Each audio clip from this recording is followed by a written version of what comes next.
Hi, this is Nick Geek and I'm Dan, and I'm just taking a break out of cutting a million pieces for a door that I'm working on to answer a question that I've been chatting with a guy called Jeremy in comments on one of my videos about the capacity of the ooznest ox, how hard it can cut, how far you can push it.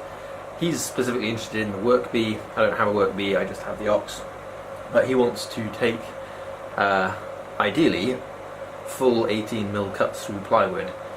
I suspect that is beyond the scope of this machine, but I figured, you know what, let's give it a try and see what happens. So Jeremy was talking about using a 1/4" bit. I don't have a 1/4" bit that is tall enough to take an 18mm pass. I do have this 8mm, I don't know what that is in Imperial, I'm sorry.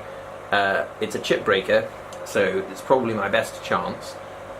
I'm going to swap it onto the machine, ramp up the RPM and try and drive it through this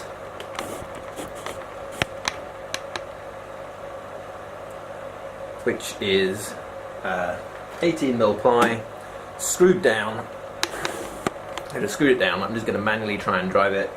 I'll take some cautious passes, and if things go well we'll see what it looks like if I try and be a bit more aggressive. Hopefully it'll be useful information for people playing with the limits of their CNC machines. Let's go.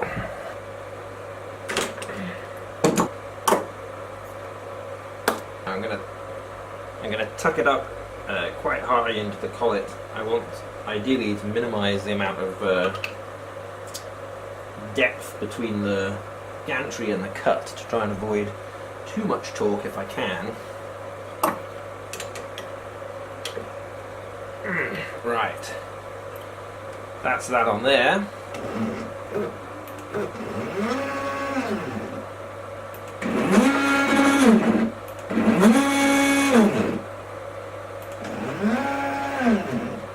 Okay.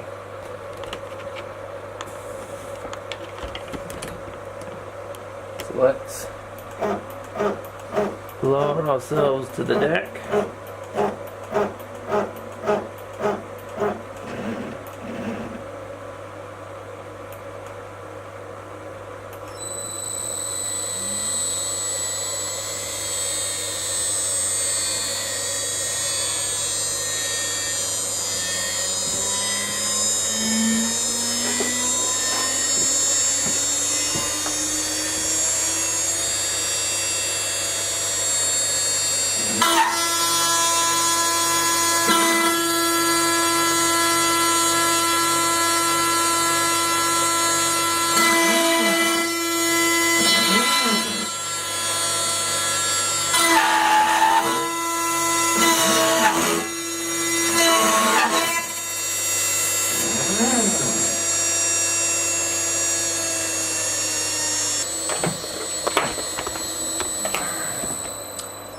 Well, that went surprisingly well. It wasn't completely a full depth cut. Looks like I didn't quite get the last mil or so of that, but let's take it out and have a look at the finish quality on that.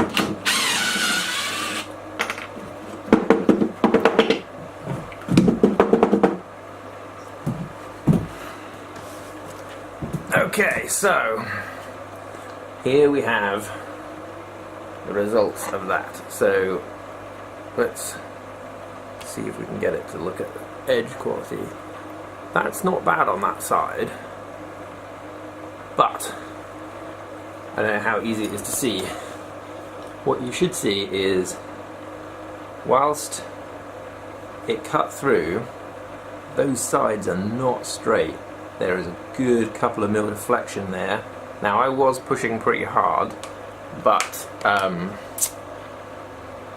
wouldn't want to do that on production work. I guess you could tune it. Like, I think it's interesting that this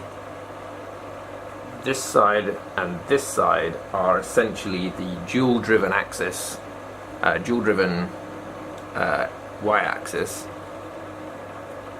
The sides that have really curved are the x-axis, which is just the carriage. I suspect that carriage wants to flex around in the threat of that. But there you go. That is how hard you can push a 2.2 kilowatt water-cooled spindle on the ooznest ox. I suspect the C-beam based workbee is going to be more solid than that. I guess you could probably spend some time dialing it in to the point that it doesn't deflect. I don't have time for that now, but hopefully this has been useful. Thanks for the questions, Jeremy. I wish you all the best with your journey into CNC. Thanks for watching. See you next time.